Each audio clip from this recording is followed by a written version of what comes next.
The Last Departure. My name is Anton Vasiliev. I'm 34 years old. I'm an administrative manager for a river transport authority. And what I'm about to tell you is the most accurate account I can give of what happened to me in October at a decommissioned river station called Mirozhka. I want to be honest about who I am before I tell you what I saw. I'm not a superstitious man. I don't believe in things I can't document. My entire professional life has been built around verifiable facts, manifests, inventories, compliance records, the kind of paperwork that leaves no room for ambiguity. I say this not to make myself sound impressive, but to make clear that what I'm about to describe is not the product of an overactive imagination. I don't have an overactive imagination. I never needed one until Mirozhka. My boss sent me there to complete the closure documentation for a small river station that the authority had finally decided to decommission. The station had been operating at a loss for years, 2 passenger departures a week, barely half full. The building was Soviet-era, early 1950s, in the kind of condition you'd expect from a structure that hadn't been properly maintained in decades. Someone had to go, inventory everything, photograph the building, collect the records, sign off on the handover. That someone was me. I drove there on a Monday morning in October. The last 20 minutes were on a regional road that my sat-nav kept trying to route me away from, as though it had information I didn't. The trees on either side were dense birch, their trunks white in the gray morning light. And then I came over the last hill and saw the river. It was wide and the color of old pewter, moving with the slow, muscular patience of water that has been moving for a very long time and doesn't need to hurry. The opposite bank felt like the edge of another world. And at the bottom of the hill, where the road ended at a gravel turnaround, was the station. Pale yellow plaster faded to the gray-white of old bone, a covered entrance with crumbling columns, and above the door, a clock with its hands stopped at 3:20. The caretaker, old Fyodor, was waiting for me on the steps, compact, weathered, with pale eyes that assessed me without warmth. He walked me through the building, showed me the records, demonstrated which locks were stiff and which doors had a tendency to swing. Then he handed me the key ring. "The dock is off limits after dark," he said before he left. "The planks are rotten. You go through one of those in the dark, and the current takes you." He said it flatly, in the way of a man who means exactly what he says. And possibly a little more. He drove away up the hill, and I was alone. The river moved. The clock showed 3:20. I went inside and closed the door. The first 2 days were ordinary. Good progress on the records, walks along the riverbank in the daylight hours, early nights. Old buildings make sounds. I knew that, accepted it, paid it no particular attention. On Tuesday afternoon, I noticed a door I hadn't seen before, on the north face of the building, half hidden behind ivy. A small door with a round cast-iron knob and an old barrel-style lock that one of the keys on the ring fit perfectly. Inside, a small windowless room with bare brick walls and a concrete floor. Cold in a way that wasn't just temperature. And on the floor, arranged with deliberate care, 3 objects. A small brass ship's bell, green with oxidation. A folded Soviet-era ferry authority uniform jacket, stiff with age. And a photograph in a cracked wooden frame. I picked up the photograph. It was old, pre-revolutionary or very early Soviet, based on the clothing. A group of formally dressed people on the dock outside, the river visible behind them.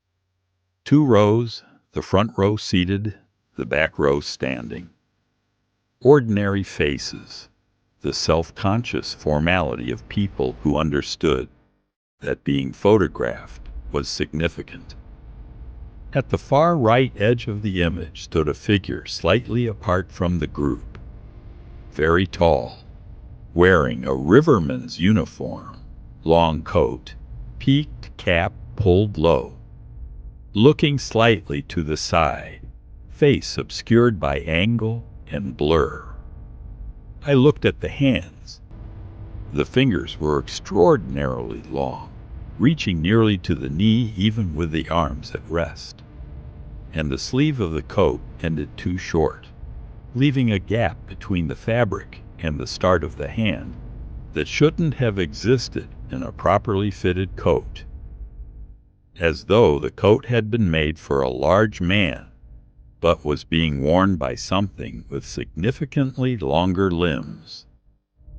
I put the photograph back exactly where I'd found it. I locked the door.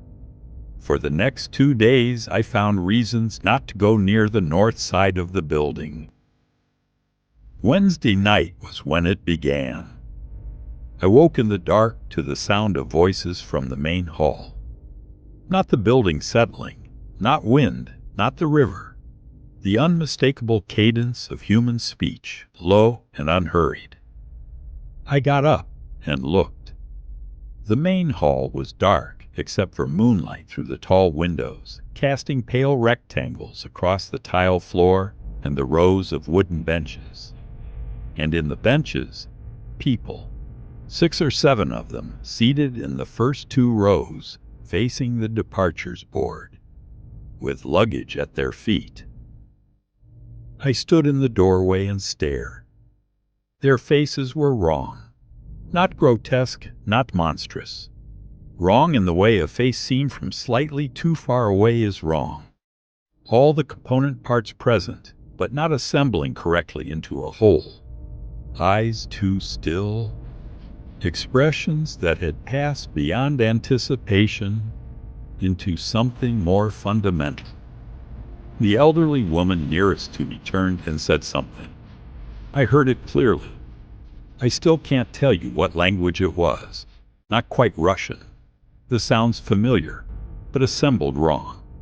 Like hearing a dream speak. What I understood was, "Is it time?" I stepped backward through the doorway. I turned on every light in the back office and sat on the cot and did not sleep until it was fully light. In the morning, the hall was empty. Not a scuff on the floor, not an object left behind. I told myself the obvious things. Sleep deprivation. An acoustically strange building. The suggestion of isolation working on an overstretched mind. I believed it mostly because I wanted to. Then on Friday evening, I noticed the departures board had updated. The board that had been frozen on the 14th of September since before I arrived. The board whose motor mechanism I had personally confirmed was disconnected from any power source. Now it showed a time. 3:17. I checked the clock on my laptop.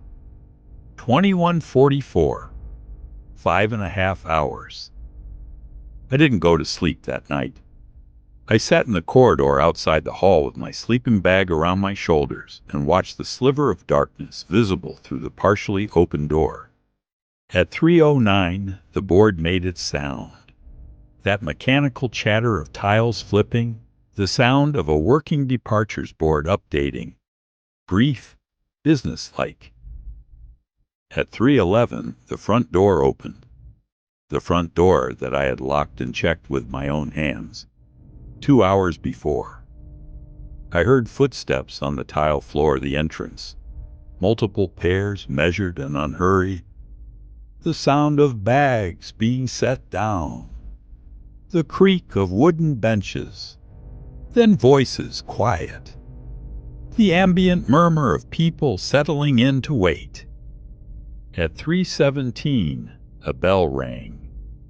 A single, clear, sustained tone that expanded to fill the building and lasted longer than any physical bell should last, fading through the audible range and into frequencies I felt in my sternum rather than heard. And then silence. Not the silence of waiting, but the silence of completion. Then the dock door opened, the sound of quiet, orderly movement toward it, the river sound coming in, and then nothing. The dock door swinging shut. I waited 10 minutes. Then I looked. The hall was empty, the benches clean and bare, the departures board showing only the 14th of September and no time at all. Saturday, I found the passenger manifests. They were in the last filing cabinet, bound volumes, handwritten, going back to 1924. The names of every passenger in careful copperplate for 47 years of operation. An extraordinary document. The record of everyone who had stood in that waiting room and watched that board. And besides certain names, not many, never more than 12 in any single year, a small symbol in the margin, and in the destination column, one word. Nikuda. In Russian. To nowhere. To no place on any map. Different hands, different decades, but the same word. As though each clerk had learned to write it from the one before. As though the instruction had been passed down. When you see the symbol, write Nikuda. I went through all the handwritten volumes, 47 years of the notation. And then in 1971, when the record switched to typed carbon copies, it stopped. The typed records had no symbols, no Nikuda.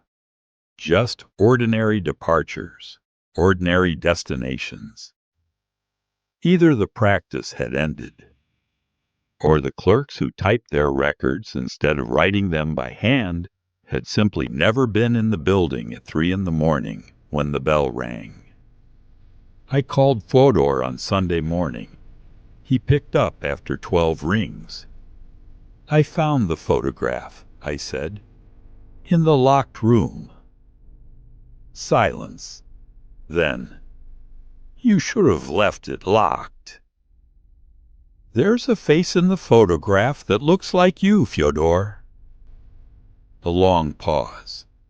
Then he exhaled, the sound of a man releasing something he'd been holding. My grandfather was the caretaker here, he said. Before the war, my father after him. I came after my father. 3 generations. What did they tell you? That the station is older than the building. The crossing has been here as long as there's been a river and people who needed to cross it.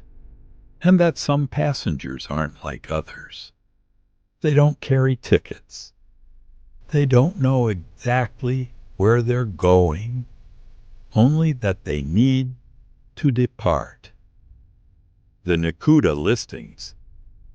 The clerks who worked the night shifts, the ones who were here when the bell rang, they knew. They wrote it down because they were documentation clerks, and the impulse to document a thing is how they acknowledged it was real. After 1971, the station manager decided it created too much risk. If someone at head office saw those ledgers, how do you explain 40 years of passengers with no recognized destination? So the noting stopped. The departures didn't. The figure in the photograph, I said. The tall one. Silence. Fyodor. He's the ferryman, he said. He's been here as long as the crossing has been here. He manages the departures. He rings the bell. He's why it still works in the dark hours, regardless of what happens to the building or the organization. The river needs its ferryman. What is he? I don't know what he is, Fyodor said. Old, as old as the crossing. I stood at the window looking at the river, moving in its slow, indifferent way. You should have warned me, I said. Would you have stayed? I thought about this honestly. I don't know. You stayed anyway, he said. After whatever you saw. That matters. Some people, when they're around the station at night, the departures don't touch them. The ferryman knows who is ready to depart and who isn't, who still has too much left. He leaves those ones alone. You're one of those. And the others? The ones in the manifests? Ready, he said simply. In different ways. War does that to people. Loss does it. Something in them had finished, and they came through the station, and they left. Before he hung up, he said, Finish your work, and when it's time to leave, leave. I stayed. Not because I had no choice. I could have left any morning. I stayed because I had seen the beginning of something I needed to see through. Because watching people arrive and wait, and then hearing the bell from behind the door felt like half of something. On Sunday evening, I sat at the desk and read the passenger manifests again. Not for work, to read the names, to see the people who had passed through here, and understand that their passage had been witnessed and recorded by someone who believed the recording mattered. The marked ones were in the lists, like everyone else. Same format, same care, same copper plate hand. Their names written down, their departures noted. The best available word used to describe where they were going. Nikuda. To no place. To the place that exists but can't be listed on a departures board. Someone had refused to let those departures go unrecorded, and I found I was grateful to whoever that was. At 3:09 on Sunday night, the board made its sound, and I was already on my feet.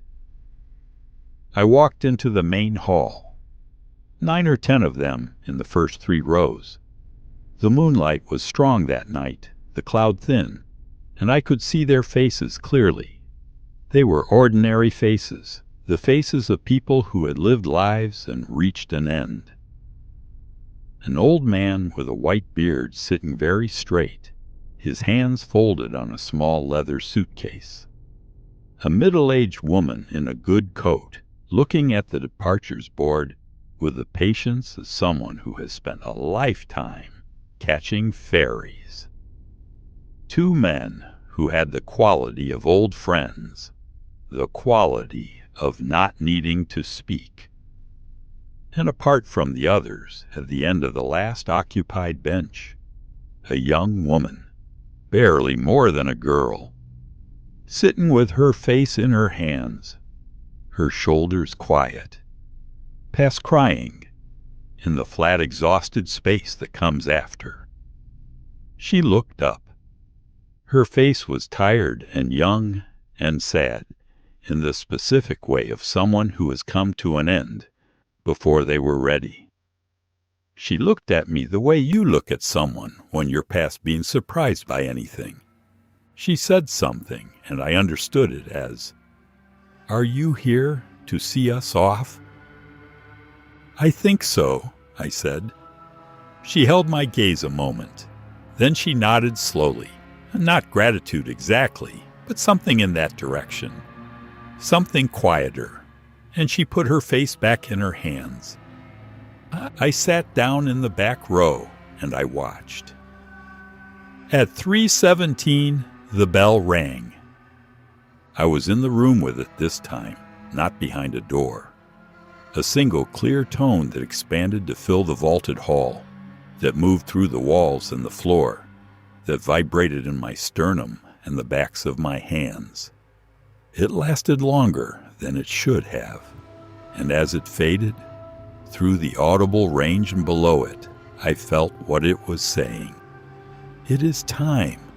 You are seen. You may go. The passengers stood, gathered their bags and their cases, formed a loose, unhurried queue toward the dock door. I stood. I moved to the door ahead of them, stepped to the side, and opened it. The river air came in, cold and dark, and smelling of deep water and distance. And at the end of the dock, where the rotted wood met the water, stood a figure, tall, still, dark against the silver of the moonlit river. The peaked cap, the long coat, the hands at its sides, reaching nearly to the dock planks. The passengers filed past me one by one. The old man with the white beard nodded as he passed, a small, precise nod, the nod of someone acknowledging a service rendered. The woman with the child passed close enough for me to see the child's sleeping face. The young woman was last. She walked slowly, her bag held in both hands. When she reached the door, she stopped and looked up at me. She said, "Thank you for staying." I didn't know the right answer to that. "You're welcome," I said, because it was the closest I could get. She walked onto the dock, and I watched as she reached the end, where the darkness waited, and the darkness received her, as it had received the others, without drama, simply received them, the way a river receives everything that comes to it. The tall figure at the end of the dock stood a moment longer. Then it turned and looked back toward the station, toward where I stood in the doorway. I couldn't see its face, but I felt its attention, the attention of something very old, seeing more of me than I was comfortable with. Not hostile, not predatory. The attention of something completely certain of what it is, looking at something that is less certain, but doing its best. The attention held for a long moment. Then the figure turned away, and it was gone, and the dock was empty in the moonlight, and the river moved on, unchanged, indifferent, carrying everything. I latched the dock door. I sat down on the nearest bench in the empty waiting room and stayed there until it was light. I finished the job on Wednesday. Every record documented, every cabinet emptied and boxed, every form signed. I drove away up the hill in a clear October afternoon and watched the station shrink in my rearview mirror. The yellow plaster, the stopped clock, the wide silver river, until the road curved and the trees closed around it, and it was gone. I sleep with a lamp on now, not because I'm afraid of the dark, but because the dark at 3 a.m. has a quality now that it didn't have before. I'm aware of it as a threshold, a small seam in the ordinary texture of time, where the crossing is open and the ferryman is standing at the end of the dock and the bell is preparing to ring. Most nights I don't hear anything. Some nights very faint, the sound of tiles flipping on a departures board, not one in my apartment. A sound arriving from somewhere else, through whatever the medium is between here and there. When I hear it, I lie still. I think about the young woman, about the tiredness in her face, and the thing underneath it that wasn't quite peace, but was in that direction. Something that had finished. I think about the clerks who wrote Nakuda in their manifests for 47 years, in different hands, different decades, The same word, passed down.